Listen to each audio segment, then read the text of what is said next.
sandali. Ano mo, Michelle?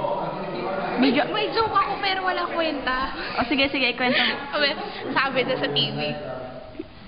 Sabi, sinong nakakatandang kapatid ni Julius Caesar? Oo.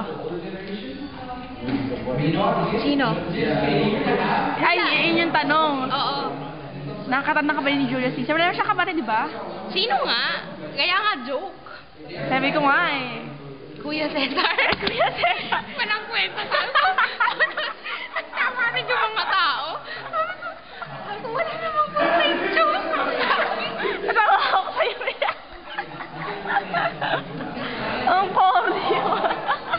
Yun nga sabi ng ate ko, nagjo-joke ako kahapon. Sabi niya, ang corny. Nakakatawa. Yun.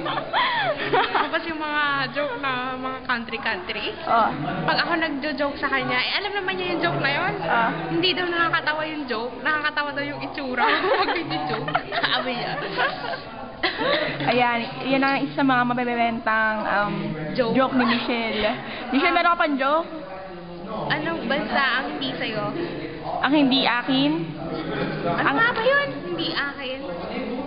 Ano nga ba yun? Ano nga ba sagot doon? Nasabi ko na sa'yo dati. Sabi mo na saan? Hindi ko malala yung sagot.